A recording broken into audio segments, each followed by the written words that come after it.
Tá bom. Queridos, com muita alegria, quero saudá-los com a paz do Senhor. Eu quero convidá-los para lermos o texto.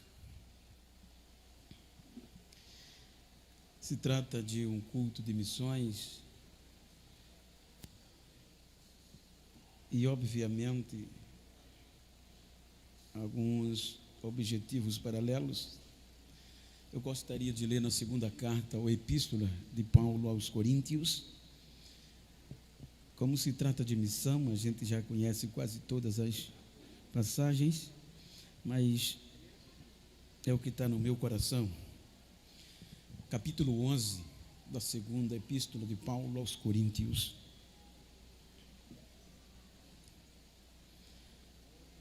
Os 4 primeiros versículos, ou os 3 primeiros versículos, diz o seguinte. A minha versão é a NVI, Nova Versão Internacional, e ela diz o seguinte: espero que vocês suportem um pouco a minha insensatez. Sim, por favor, sejam pacientes comigo. O zelo que tenho por vocês é um zelo que vem de Deus.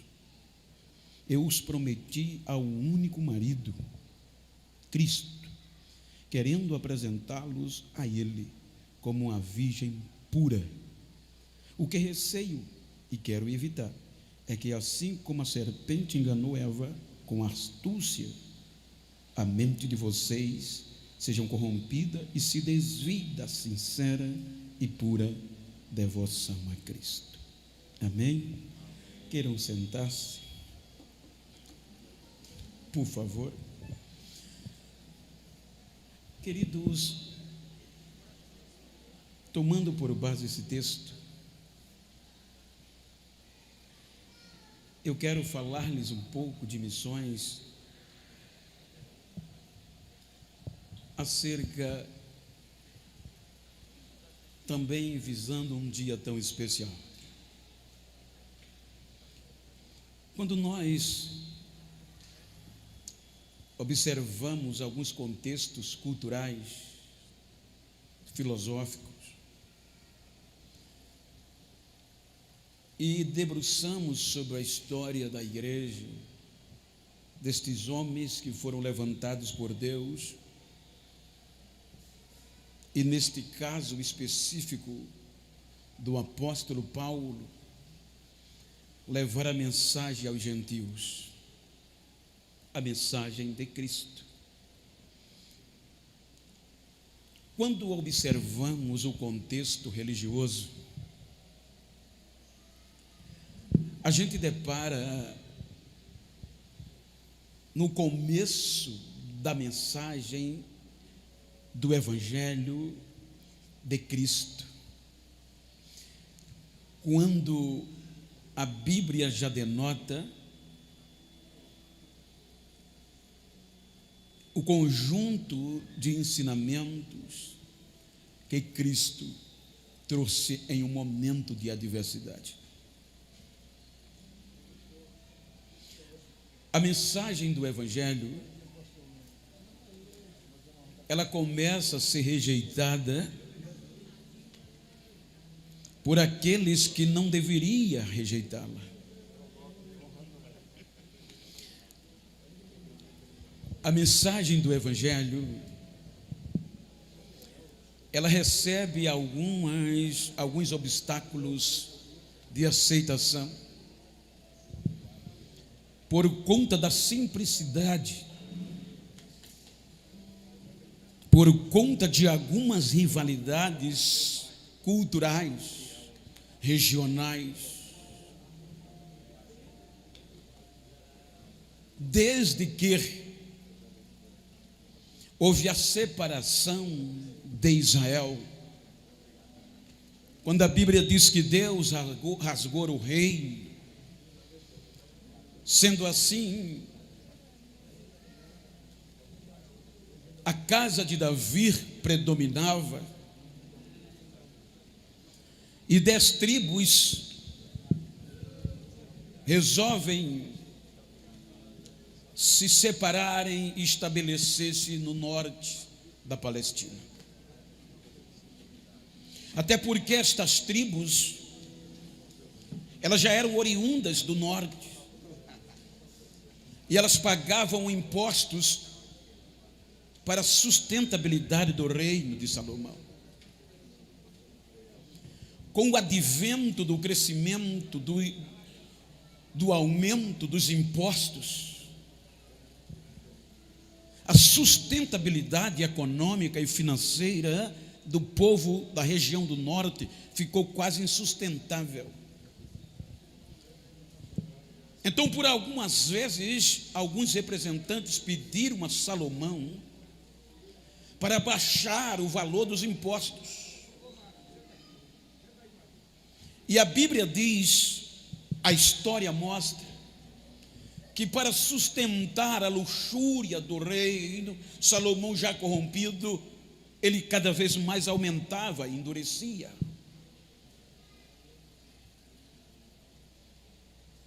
Então, quando Salomão passa e a dinastia, o reino vem para a mão de Roboão, os irmãos percebam que a Bíblia diz que o primeiro ato do povo do norte, politicamente falando, foi procurar o rei através dos respectivos representantes legais para um pedido: para diminuir os impostos, para baixar a carga tributária que estava insuportável. Então é quando Roboão se aconselha com os seus amigos e ele sanciona dizendo que se meu pai tratou vocês asperamente, eu vou tratar pior ainda, vou aumentar mais impostos. Então isso fez com que as 10 tribos do norte rachassem, estabeleceram Samaria, a capital, e Jeroboão como rei. Então a dinastia de Davi segue no sul. Judá e Efraim norte. Então, agora, como o templo que Salomão constituiu representava o que o próprio Deus disse: os meus olhos, os meus ouvidos, o meu povo, que qualquer momento de crise se humilhar, o povo que se chama pelo meu nome, orar e buscar a minha face, eu ouvirei a oração que seja feita neste lugar. Então, antes da divisão, todos os israelitas, para orar, se voltava para Jerusalém por conta da garantia que Deus respondia. Então, com a separação, quem era do sul não permitia mais os do norte adorarem, porque eles não tratavam mais com pureza, porque havia rivalidade. Então os do norte diziam que o lugar certo não era mais o templo de Jerusalém, era o que Josué profetizou, Gerizim, de ali estavam as bênçãos. Então essa rivalidade perdurou. E quando a mensagem do Evangelho, por meio de Jesus, começou a ser divulgada, ela começa justamente pelo norte. Então veja que o coração, a rivalidade já existia. Por isso o andágio que de Nazaré, da região do norte, não poderia vir nada bom. Porque havia uma rivalidade, uma discriminação cultural, religiosa. E todo o corpo, com exceção de um, vem do norte, os responsáveis discípulos de Jesus. Então, para pregar a mensagem, houve rejeição direta. E a morte de Jesus já foi para impactar, para coibir a divulgação pelos discípulos. Porque o Talmidim diz, Talmidim, original discípulo, que para ser um discípulo não era qualquer pessoa, tinha que passar pelo crivo dos mestres. E uma vez sendo discípulo escolhido, por exemplo, Gamaliel, Shammah, Riel, eram mestres naquela época de top, os top, na época de Jesus. Então os discípulos desse povo, os que eles escolhiam para propagar as suas teses, as suas disciplinas, as suas interpretações da lei eram o que eram conceituados. Ou seja, no contexto atual, o seu currículo eram aceitos. Então eles se tornavam celebridade do judaísmo. Então os discípulos de Jesus, contrariando todo esse princípio teológico, vou usar assim digamos, esse princípio teológico, religioso, vem de uma região já discriminada. E o que Jesus escolheu eles para quê? Para que eles também propagassem os seus ensinos, a sua doutrina, as suas disciplinas, que nós a conhecemos como Evangelho. Evangelho de Cristo. Então, quando eles aparecem, já foram refutados no aparecer. A Bíblia diz. Veja que os maiores obstáculos da disseminação do Evangelho não era o povo, era a religião.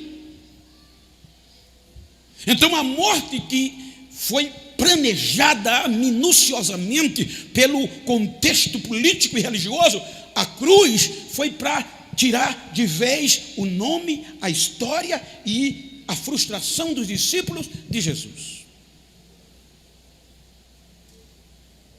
Porque com aquele tipo de morte, qualquer um iria abrir mão de continuar a propagar este Evangelho, a ponto da própria vida ser colocada em prêmio para pregar este Evangelho que está sobre nossa responsabilidade hoje. A missão era a mensagem do Evangelho.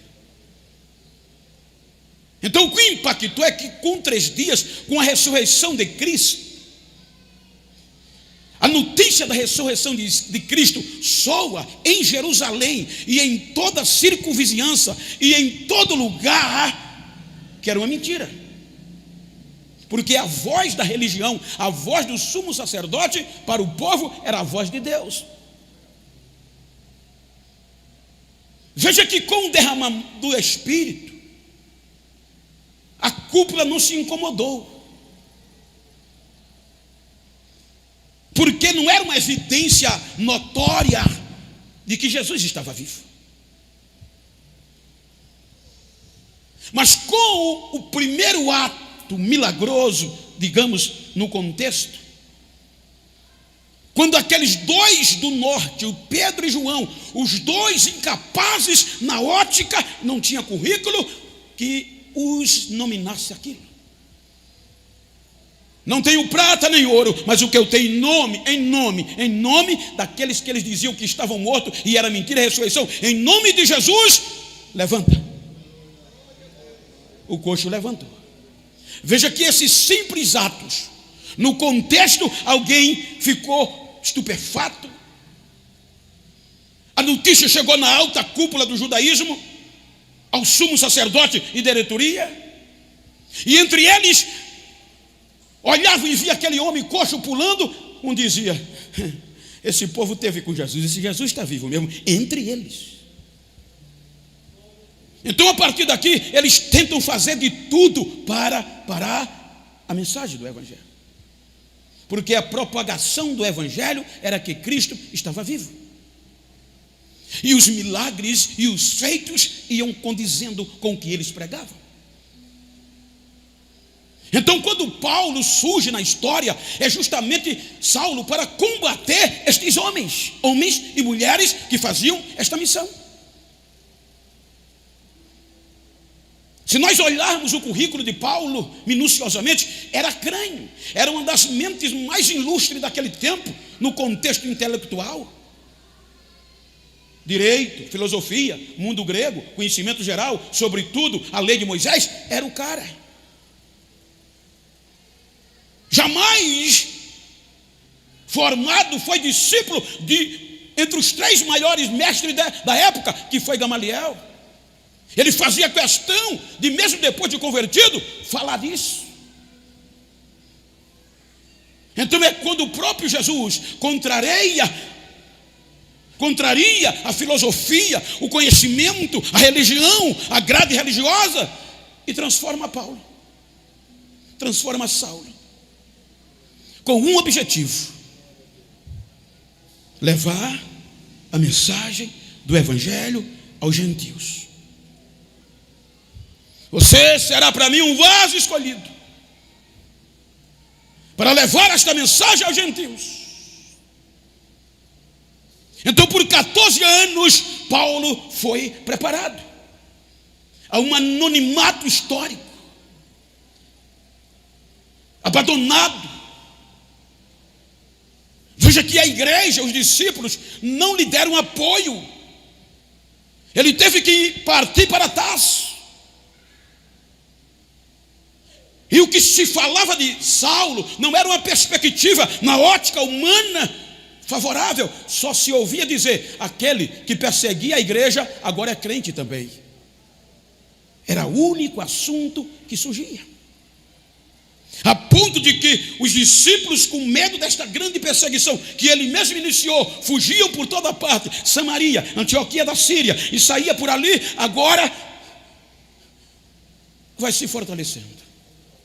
E quando esta mensagem chega em Antioquia da Síria, revoluciona.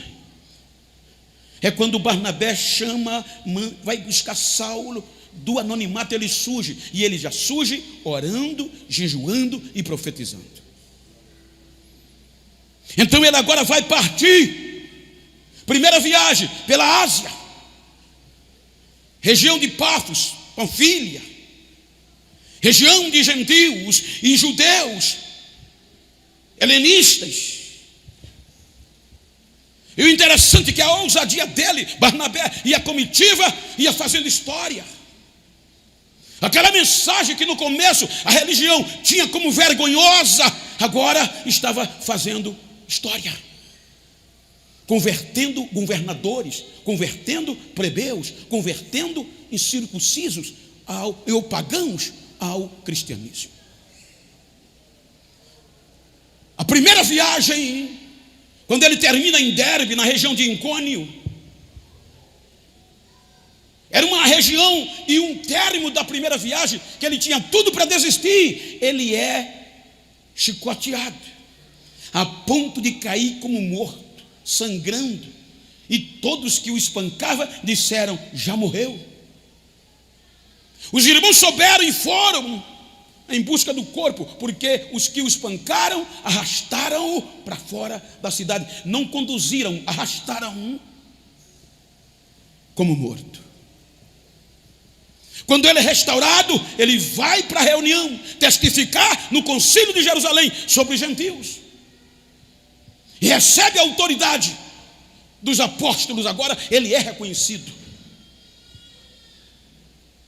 e os apóstolos escrevem como ele deveria ensinar aquelas igrejas que os gentios estavam aceitando a Jesus. E Pedro ratificava, porque Pedro foi testemunha de que o Espírito Santo estava descendo, caindo sobre os gentios. Então a segunda viagem precisava ter coragem, porque a primeira viagem terminou ele dado como morto. A primeira viagem ele terminou sangrando. Então, para fazer agora a mesma rota, para ensinar a igreja o determinados discípulos dos apóstolos, e para fortificá-los na fé, tinha que passar de novo por Pisídia, por todas as igrejas que ele passou, e terminar em Icônio de novo. E ele faz a segunda viagem, mas agora já sem João Marcos e sem Barnabé, agora já Silas. Nessa segunda viagem, o jovem Timóteo, lá em Icônio, na região de Listra e Derbe, se engaja a comitiva, e agora ele vai pegar esta comitiva e vai tentando, objetivando a divulgar mais esta mensagem em áreas que ele ainda não tinha passado, na Ásia. Mas o Espírito bloqueou e ele não podia pregar. Então, quando ele chega na região de Troade, na cidade de Troade, portuária, é quando o homem vem numa visão de: passa a Macedônia e nos ajuda. Ele entendeu que era Deus e deixa a Ásia, pega o navio e vai para a Macedônia, Europa. Terminou a primeira viagem sangrando. A primeira experiência na segunda viagem, num continente novo, europeu, cacete no lombo, prisão. Filipe. Às vezes, irmãos, eu me envergonho. Às vezes eu me envergonho de ser tão fraco e tão limitado. Porque este homem e estes homens eram como nós, sujeitos aos mesmos sofrimentos, às mesmas paixões. E o que nós lemos, o que nós debruçamos, bate na nossa cara. Sem apoio, sem hotel, sem cachê, com um objetivo, motivado pelo Espírito Santo, levar a mensagem. Não tinham nem a vida mais por preciosa. Veja, a primeira viagem termina sangrando, dado como morto. E ele encoraja com a equipe de continuar. E a primeira experiência foi decepcionante. Hoje, se nós, qualquer um de nós, se formos simplesmente esbofeteados, a primeira reação, eu quero acreditar, pelo que nós vivemos, é bem feito. Nós que somos os culpados. Esses homens tinham tudo para desistir de pregar este evangelho. Dia e noite sem dormirem. Então agora ele sai de Filipe expulso. Vai agora entrando na região grega Macedônia. A região grega Macedônia, porque os romanos predominavam, grego-romana. Melhor dizendo, a região grega romana. Aí veja que vão tentando disseminar este evangelho aonde nunca tinha ido. Bereia, Atena, Tessalônica, uma das maiores cidades da região grega romana. Em meio a todas essas provações, ele chega em Corinto. E ele chega com o objetivo em Corinto de pregar esta mensagem aos judeus helenistas, porque Corinto era uma cidade livre, o berço da civilização, da democracia. Corinto era habitada por homens livres, judeus. Corinto era uma cidade destacada, porque em Corinto, por conta da península, por conta de algo que é conhecido como Peloponeso, que é uma região por onde passava, mas marítima, todas as cargas importantes que saía da Europa para a Ásia, da Ásia para a Europa, tinha que passar no Estreito de Corinto. E Corinto era um ponto que qualquer pessoa queria se dar bem na vida, e ainda vivia livre. A sensualidade, a luxúria, a casa dos grandes filósofos matemáticos, os homens crânios do contexto grego, o Paternon, era em Corinto. Então a grande fama do deus Baco, o deus do vinho, a deusa do amor, e assim sucessivamente, atraía pessoas do mundo livre. E a ousadia de Paulo, depois de ter surrado em Corinto, em Filipe, depois das provas passadas, ele vai para Corinto pregar. E a decepção é grande. Ninguém aceita a mensagem dele, a ponto que chega o dia que ele diz: eu não vou mais pregar para judeus nesta cidade. Ele resolveu parar de pregar, vou em busca dos gentios. Aí vai dormir, e Deus vem para ele de noite, em Atos 18:9, e aí você vê essa revelação. Deus diz: Paulo, fala e não te calas, porque eu tenho muitas pessoas nesta cidade. Agora ele vai se agrupar a dois fugitivos, Áquila e Priscila, que o imperador já tinha expulsado de Roma todos os judeus. E agora, como a cidade tinha muitos intelectuais, como a cidade era movimentada a sua fé pela mitologia, pela doutrina filosófica de homens importantes, cuja Bíblia destaca alguns como Zenão e Epícuros, homens que fizeram cabeça do povo sobre a praticidade da vida, a prática do viver, a arte do viver, que diziam que tinham que viver o máximo possível aqui, porque depois daqui não tinha vida após a morte. E agora Paulo vai divulgar um evangelho de vida após a morte, contra tudo e contra todos. E a mensagem vai surtindo. Enquanto os grandes, os sábios resistiam, o evangelho ia pregando os simples da cidade. O evangelho vai pegando os periféricos da cidade. E Paulo consegue fundar uma igreja em Corinto, que com base na história e na Bíblia, nem na Ásia se levantou uma igreja feita aquela, onde os dons eram visíveis e notórios. A igreja em Corinto, na sua simplicidade, não tinha dificuldade de profecia, de interpretação, não, os dons eram sentidos e vividos por aquela igreja. O Espírito Santo tinha liberdade de entrar e sair a hora que queria. 1 ano e 6 meses, 1 ano e meio, Paulo prega, cuida, dando a própria vida pelaquela igreja.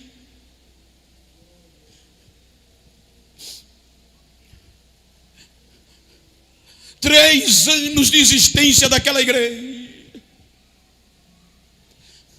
Alguns falsos mestres chegaram para dividir aquela igreja. E alguns preferiam a intelectualidade da mente de Paulo. Outros preferiam o fervor de Apolo.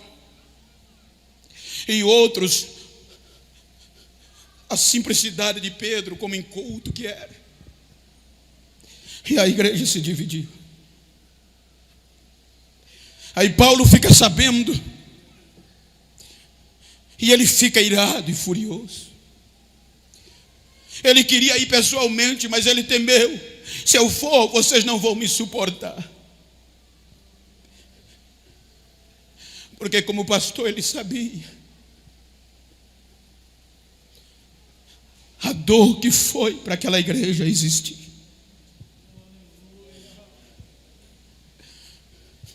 Ele agora escreve, e pela a doutrina que se enraizou, um princípio filosófico grego, você percebe que aquela divisão causou tanto mal, que Paulo vai passar na cara dos irmãos que eles não eram nada quando foram salvos por Jesus. Veja que Paulo faz questão de dizer: eu vou parafrasear, ele podia dizer, eu poderia chegar para vocês falando bonito, pregando filosofia, porque ele tinha capacidade intelectual para isso. Mas ele disse: eu não cheguei pregando filosofias humanas. O evangelho que eu preguei para vocês foi o evangelho de poder. Eu preguei a vocês, não foi mitologia, mas eu preguei a Cristo, e queiram saber, a Cristo crucificado. Veja que ele vai mostrando aos irmãos de Corinto o que Deus fez. Ele faz questionamento, ele diz: alguém de vocês faziam parte de grandes e altas e poderosas famílias quando Jesus aceitou vocês? Algum de vocês era sábio o bastante para alcançar a sabedoria do evangelho? Quem era vocês? Vocês não eram nada, mas aprove Deus salvar os crentes pela loucura da pregação. Aprove Deus escolher as coisas loucas para as confundir as sábias. Escolheu Deus chamar os que não são para confundir os que são. Escolheu os fracos para confundir o forte, porque na sabedoria de Deus o mundo não o conheceu. Eita. A primeira carta de Paulo é muito dura. Ele fala com cuidado, mas ele sai tratando os questionamentos jurídicos, irmãos, que levavam outros aos tribunais humanos, processando outros.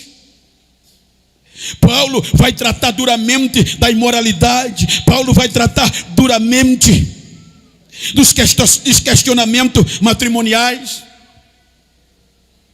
Ele termina a primeira carta motivando, desfazendo a filosofia grega que não havia vida após a morte. É por isso que quando ele termina, ele diz: portanto, meus amados irmãos, depois que ele fala do arrebatamento da vida após a morte, portanto, meus amados irmãos, sejam firmes e constantes, sempre abundantes na obra do Senhor, porque há uma recompensa. Segundo a tradição cristã,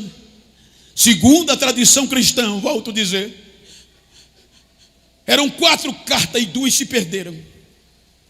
E segundo essa tradição, esta aqui seria a última da quarta, mas na canonicidade, esta é a segunda.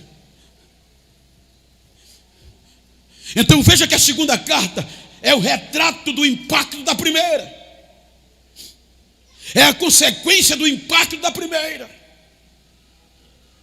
Porque a primeira carta foi tão dura que alguns falsos mestres lá dentro faziam a cabeça do povo, tentando macular, tentando levar a nada o chamado de Paulo. A primeira ele escreve com Sóstenes, a segunda com Timóteo. Então a notícia era: esse pastor Paulo aí é um pastor de 2 caras. Você vai ver isso no capítulo 10. Esse pastor aí, ó, quando está presente, ele é bonzinho, é mansinho, ele fala com a gente, mas quando está ausente, ele quer ser melhor do que nós, ele é de 2 comportamentos. E descem a madeira no pastor Paulo. Veja que no capítulo 10 da segunda carta ele vai se defender. A segunda carta é propriamente uma defesa ministerial. E isso, irmãos, não é só privilégio pejorativo de Coríntio. Porque nós não conseguimos mensurar o quanto um pastor sofre.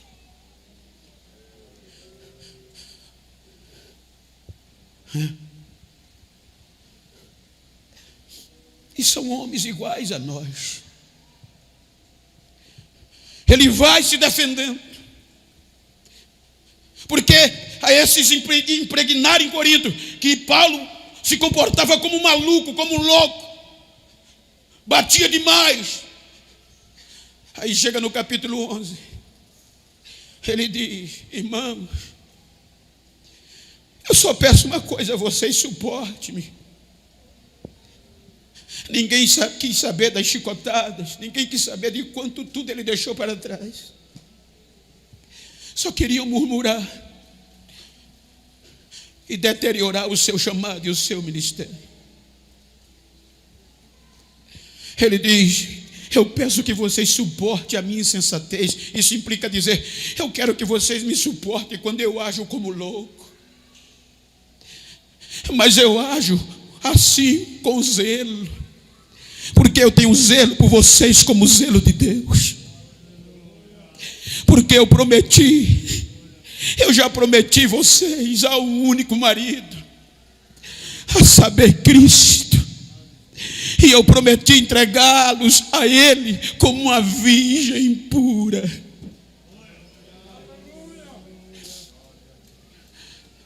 Eu quero recapitular só algo que eu já disse dias passados.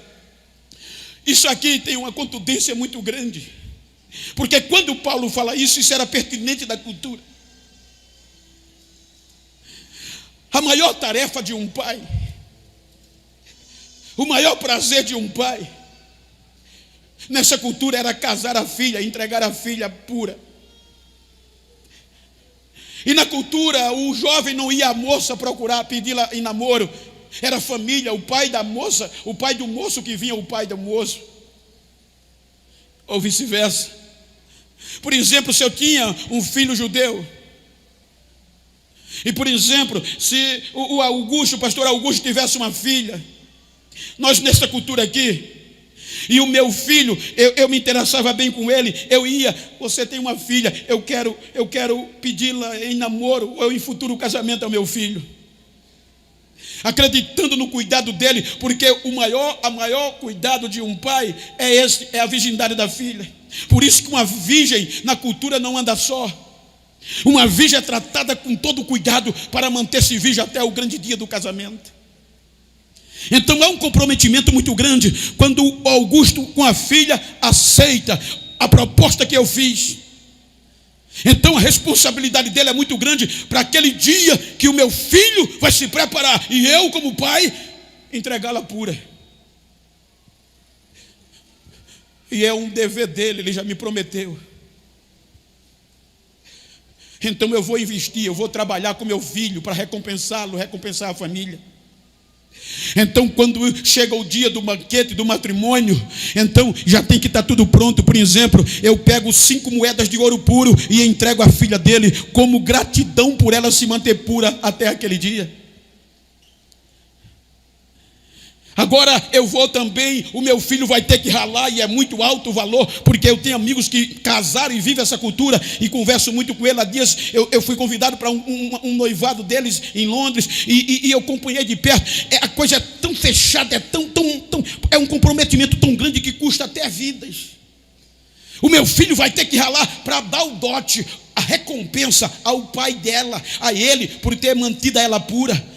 A mãe dela vai receber o dote. O irmão dela vai receber o dote. A tia ajudou na fralda quando era pequena, vai receber o dote. Porque o mais não tem preço a pureza da noiva naquele dia. Você está vendo a responsabilidade? Acontece muitas vezes que as filhas se perdem antes do casamento. E na hora, é uma loucura. Você viu porque Simeão e Levi destroçaram os de Siquém? Porque cometeram loucura contra Diná. Isso era muito sério. E o pior coisa era uma virgem chegar na noite de núpcia, não ter virgindade, da morte. E por que da morte? Porque o investimento do pai e do noivo foi muito alto. Então a virgem tem que estar pura. A virgem tem que estar limpa. Não tem pureza. O banquete começa cerca de 250 mil reais. A bandeira vai até o meio-mastro. Porque depois de 3 dias de perícia, para saber que ela é pura, a bandeira não pode subir. Mas quando há pureza, quando a perícia vem, ela é pura. Quando o noivo diz, minha noiva é pura, é limpa, é santa, a bandeira sobe e a notícia chega no pai do noivo. Pode continuar o banquete, que há pureza, ela é virgem, ela é pura. Aí Paulo disse, eu já prometi a vocês a um único marido, a saber, Cristo. Por isso que às vezes eu me tenho como louco, porque eu fico preocupado. Assim como a serpente enganou a Eva, posso enganar algum de vocês, e vocês perdam a sensibilidade de Cristo. Olhe para quem está ao seu lado e diga, se depender de mim, avisa o pai do noivo que pode continuar o banquete.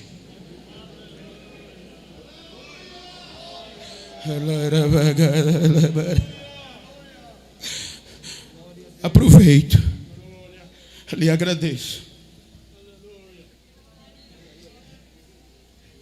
porque muitas vezes nós nos comportamos como insensatos, criticamos, às vezes falamos, o Senhor é duro demais.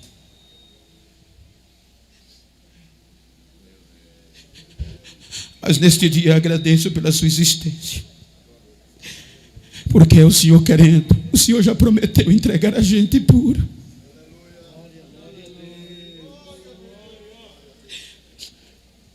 Suporte, por favor, a minha loucura.